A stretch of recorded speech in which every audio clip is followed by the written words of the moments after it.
ಯಾರೇ ಈ ರೀತಿ ಒಂದು ಆಪಾದನೆಗಳು ಬಂದಾಗ ಯಾವುದೇ ಸರ್ಕಾರಗಳು, ಮೊನ್ನೆನೂ ಕೂಡ ನಾನು ಹೇಳಿದ್ದೀನಿ, ಕಾಂಗ್ರೆಸ್ ಇರಲಿ, ಬಿಜೆಪಿ ಇರಲಿ, ದಳ ಇರಲಿ, ಯಾವುದೇ ಸರ್ಕಾರ ಇರಲಿ, SIT ಅಂತೂ ಮಾಡಲೇಬೇಕಾಗ್ತಿತ್ತ?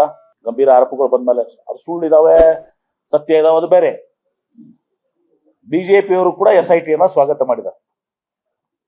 ಬಿಜೆಪಿ ಕೂಡ SIT ಸ್ವಾಗತ ಮಾಡಿದ್ದಾರೆ. ಮುಂದೆ ಈಗ ರಾಜಕಾರಣ ಮಾಡ್ತಾ ಇದ್ದಾರೆ. ಅಲ್ಲಿ ಏನೂ ಸಿಕ್ಲಿಲ್ಲ, ಏನೂ ಆಗ್ಲಿಲ್ಲ, ನಾವು ಅದೇ ಪ್ರಾರ್ಥನೆ ಮಾಡ್ತಿದ್ದಲ್ಲ, ಸಿಕ್ಕು ಏನೋದಾಗ್ಬಾರ್ದಪ್ಪ, ಮಂಜುನಾಥೇಶ್ವರ ಹೆಸರಿಗೆ ಕಳಂಕ ಬರಬಾರ್ದು, ನಾವು ಪ್ರಾರ್ಥನೆ ಮಾಡ್ತಾ ಇದ್ವಿ. ಆದ್ರೆ ಇವರು ಇವತ್ತಿನ ದಿವಸ ಏನಾಗಿದೆ, ಇದೆಲ್ಲ ಆದ್ಮೇಲೆ ಇವತ್ತಿನ ದಿವಸ ಮೊದಲು SIT ವೆಲ್ಕಮ್ ಮಾಡಿದ್ದಾರೆ. ಅವಾಗ ಹೇಳ್ಬೇಕಾಗಿತ್ತು SIT ಬೇಡ ಅಂತ ಹೇಳಿ. ವೆಲ್ಕಮ್ ಮಾಡಿ ಈಗೇನೋ ಅಲ್ಲಿ ಇದು ಆಗ್ಲಾರ್ದ ಇದನ್ನ ರಾಜಕೀಯವಾಗಿ ಉಪಯೋಗಿಸ್ತಾ ಇದಾರೆ. ರಾಜಕೀಯವಾಗಿ ಇದನ್ನ ಉಪಯೋಗಿಸ್ತಾ ಇದಾರೆ ಅಷ್ಟೇ. ಇವರು ಉದ್ದೇಶ ಬೇರೆ ಇದೆ. ಯಾಕೆ ಕ್ಷಮೆ ಕೇಳಬೇಕು ನೋಡಿ. ಅದನ್ನ ಇವತ್ತು ಈಗಾಗಲೇ SIT ಒಳ್ಳೆ ರೀತಿ ತನಿಖೆ ಮಾಡ್ತಾ ಇದೆಯಾ, ನಿಮ್ಗೆ ಗೊತ್ತಿದೆ, ಎಲ್ಲವನ್ನ ಬಹಿರಂಗಪಡಿಸ್ತಾ ಇದಾರ. ಇವ್ರು ರಾಜಕಾರಣ ಮಾಡ್ತಾ ಇದಾರೆ. ಅದನ್ನ ಇವರು ಮೊದಲು SIT ಸ್ವಾಗತ ಮಾಡಿದ್ರು. ಇದೆಲ್ಲಾನು ಕೂಡ ಮುಂದೆ ಅದು ಏನೂ ಸಿಕ್ಲಿಲ್ಲ ಅಂದ್ಮೇಲೆ ಕೊನೆ ಹಂತಕ್ಕೆ ಇವರು ನಾಟಕ ಮಾಡ್ತಾ ಇದಾರೆ. ಅಲ್ಲಿವರೆಗೆ ಅವ್ರು ಸುಮ್ಮನೆ ಇದ್ರು.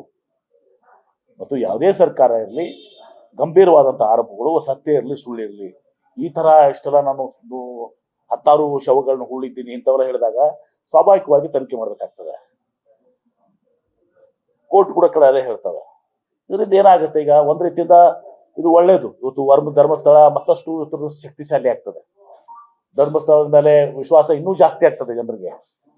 ಈ ರೀತಿ ಸುಳ್ಳು ಆಪಾದನೆಗಳು ಮಾಡಿ, ಸುಳ್ಳು ಮಾಡಿಸಿ ಧರ್ಮಸ್ಥಳವನ್ನು ಇದು ಮಾಡ್ಲಿಕ್ಕೆ ಯಾರು ಬಯಸಿದ್ರಲ್ಲ ಅವ್ರಿಗೆ ಸರಿಯಾದಂತ ಒಂದು ಪಾಠ ಕಲಿಸಿದಂಗೆ ಆಗ್ತದೆ. ಅದ್ರ ಜೊತೆಗೆ ಧರ್ಮಸ್ಥಳದ ಗೌರವ ಇನ್ನೂ ಹೆಚ್ಚಿಗೆ ಆಗ್ತದೆ. ನೋಡಿ, ಒಬ್ರು ಹಿಂದೆ ನಿಸಾರ್ ಅಹಮದ್ ಅವ್ರು ಇದ್ದಾಗ ಆಯ್ತಾ ಕರೆದಿದ್ರು. ಬಾನು ಮುಸ್ತಾಕ್ ಅನ್ನೋದನ್ನು ಅವ್ರು ಮುಸ್ಲಿಂ ಹೆಣ್ಮಗಳು ಅಂತ ಹೇಳಿ ನಾವು ಕರೆದಿದ್ವ. ಬೂಕರ್ ಪ್ರಶಸ್ತಿ ಸಿಕ್ಕಿದೆ, ವಿಜಿತರಿದ್ದಾರೆ, ನಮ್ಮವರಿದ್ದಾರೆ. ಅವ್ರಿಗೆ ಕರೆದಿದಂತ ತಪ್ಪ ಅದು. ನೀವೆಲ್ಲವನ್ನು ಒಯ್ದು ಈಗ ಎಷ್ಟೋ ಸಲ ನಮ್ಮ ದರ್ಗಾದಗಳು ನಮ್ಗೆ ಕರೀತಾರೆ, ಬಿಜಾಪುರದಲ್ಲಿ ನಮ್ಮ ಹಸಿಬ್ ದರ್ಗಾ ಇದೆ, ನಮ್ಮನ್ನು ಕರೀತಾರೆ. ಏನರ್ಥ ಅದು? ನಮಗೆ ಉದ್ಘಾಟನೆ ಕರೀತಾರೆ. ಇದು ಒಂದು ಬಾಂಧವ್ಯ. ಇವತ್ತಿನ ದಿವಸ ಸಾಮರಸ್ಯ. ರಾಷ್ಟ್ರಕವಿ ಕುವೆಂಪು ಅವರು ಹೇಳಂಗೆ ಸರ್ವ ಜನಾಂಗದ ಶಾಂತಿಯ ತೋಟ ಇದು. ಇಲ್ಲಿ ನೀವು ಜಾತಿ ಧರ್ಮದ ಮಧ್ಯೆ ಇವತ್ತಿನ ದಿವಸ ಒಂದು ಎಲ್ಲವನ್ನು ಒಯ್ದಲ್ಲಿ ಹಸ್ತಿರಲ್ಲ, ಅದು ಸರಿಯಾದದ್ದಲ್ಲ. ಬೇರೆ ಬಿಜೆಪಿ ಬಹುಶಃ ಬೇರೆ ಏನು ಇಶ್ಯೂಸ್ ಇಲ್ಲ ಕಾಣ್ತದೆ ಅವ್ರಿಗೆ. ಅವ್ರು ಬಿಜೆಪಿ ಅವ್ರಿಗೆ ಹೋಗ್ಲಿ, ಟ್ರಂಪ್ 50% ಇದು ಮಾಡಿದ್ದಾನೆ, ಏನು ನಮ್ಮಲ್ಲೇ ತಾರೀಫ್ ಹಾಕಿದ್ದಾರೆ 25, ಅದನ್ನ ಹೋಗಿ ಮೋದಿ ಅವ್ರ ಕಡೆ ಹೋಗಂತ ಹೇಳಿ. ನೂರಾರು ಜ್ವಲಂತ ಸಮಸ್ಯೆಗಳಿದಾವೆ ಇಲ್ಲಿ. ನಮ್ ಟ್ಯಾಕ್ಸ್ ಡೆವಲ್ಯೂಷನ್ದಾಗ ದುಡ್ಡು ಸಿಗ್ತಾ ಇಲ್ಲ, ನಮ್ಗೆ ಸರಿಯಾಗಿ ದುಡ್ಡು ಸಿಗ್ತಾ ಇಲ್ಲ, ಕಡಿಮೆ ಸಿಕ್ಕಿದೆ 14 ಮತ್ತು 15 ಫೈನಾನ್ಸ್ ಉದ್ಯೋಗ. ಈ ಎಲ್ಲ ಸಮಸ್ಯೆಗಳಿದಾವೆ. ಅವನು ಹೋಗಿ ಇವತ್ತು ದಿವಸ ಮಾತಾಡ್ಲಿ. ಅಲ್ಲಿ ಈಗ 2ನೇ ಏರ್ಪೋರ್ಟ್ ಅದೇ ನಮ್ದು, ಹೋಗಲ್ಲಿ ಮಾತಾಡ್ಲಿ. ಅದನ್ನ ಬಿಟ್ಕೊಂಡು ಬರೇ ಈ ರೀತಿ ಧರ್ಮದ ವಿಷ ಬೀಜ ಬಿಚ್ಚೋದು, ಧರ್ಮಸ್ಥಳ, ಬಾನು ಮುಸ್ತಾಕ್ ಇದೆ ಅಲ್ಲ. ಏನು ಅಭಿವೃದ್ಧಿ ಸಲ ಓಡಾಡ್ತಾ ಇದಾರ, ಟ್ಯಾಕ್ಸ್ ಸಲ ಓಡಾಡ್ತಾ ಇದಾರ? ಕರ್ನಾಟಕ ರಾಜ್ಯಕ್ಕೆ ಟ್ಯಾಕ್ಸ್ ಜಾಸ್ತಿ ಸಿಗ್ಬೇಕು, ಕಡಿಮೆ ಆಗಿದೆ ಅಂತ ಓಡಾಡ್ತಾ ಇದಾರ?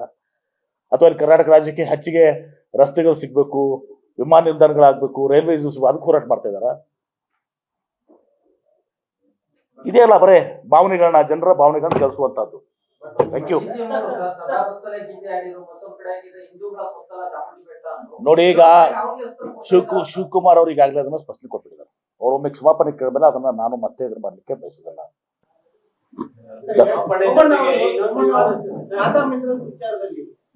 ಗಣಿಗಾರಿಕೆ ಮಾಡಿದ್ದಕ್ಕೆ ಸರ್ಕಾರ 53 ಕೋಟಿ ರೂಪಾಯಿ ವಸೂಲಿ ಮಾಡಬೇಕಂತ ಹೇಳಿ ಗಣಿ ಅಧಿಕಾರಿಗಳು ಪತ್ರ ಬರೆದಿದ್ದಾರೆ. ನೋಡಿ, ನಮ್ಗದು ವಿಷಯ ಗೊತ್ತಿಲ್ಲ. ಈಗ ಮೊನ್ನೆ ಕ್ಯಾಬಿನೆಟ್ ನಲ್ಲಿ ಈ ಗಣಿ ವಿಚಾರದಲ್ಲಿ ನಮ್ಮ ಸರ್ಕಾರದ ಬೊಕ್ಕಸಕ್ಕೆ ಏನು ನುಕ್ಸಾನ್ ಆಗಿದೆ, ಅದು ವೈಯಕ್ತಿಕವಾಗಿ ಯಾರು ಒಂದು ಹೆಸರಲ್ಲ, ಯಾರ್ಯಾರು ಏನೇನು ಅಕ್ರಮಗಳು ಮಾಡಿದ್ದಾರೆ, ಏನೇನಾಗಿದೆ, ಎಷ್ಟು ಸರ್ಕಾರಕ್ಕೆ ಲಾಸ್ ಆಗಿದೆ, ಅದೆಲ್ಲರ ಬಗ್ಗೆ ಸಮಗ್ರ ತನಿಖೆ ಆಗ್ಬೇಕು ಅಂತೇಳಿ ಮೊನ್ನೆ ಹೊಸದಾಗಿ ಒಂದು ನಾವು ಇದನ್ನ ಮಾಡ್ತಾ ಇದ್ವಿ. ಒಟ್ಟಾರೆ ಅದು ರಾಜ್ಯಕ್ಕೆ ಒಳ್ಳೆಯದು. ಯಾರು ಇದನ್ನ ಗಣಿ ಲೂಟಿಯನ್ನು ಮಾಡಿದ್ದಾರೆ ಅವರೆಲ್ಲ ಎಲ್ಲರಿಗೂ ಕೂಡ ಶಿಕ್ಷೆ ಆಗುತ್ತದೆ. ಲೇಟೆಸ್ಟ್ ಹಾಗೂ ಇಂಟ್ರೆಸ್ಟಿಂಗ್ ಸುದ್ದಿಗಳಿಗಾಗಿ ಬಾಸ್ ಟಿವಿ ಕನ್ನಡ ಚಾನೆಲ್ನ ಸಬ್ಸ್ಕ್ರೈಬ್ ಮಾಡಿ. ಹಾಗೆಯೇ ಬೆಲ್ ಐಕಾನ್ ಪ್ರೆಸ್ ಮಾಡಿ. ಇದರ ಜೊತೆಗೆ ಫೇಸ್ಬುಕ್, ಇನ್ಸ್ಟಾಗ್ರಾಮ್, ಎಕ್ಸ್ ನಲ್ಲೂ ಮಿಸ್ ಮಾಡದೆ ಫಾಲೋ ಮಾಡಿ.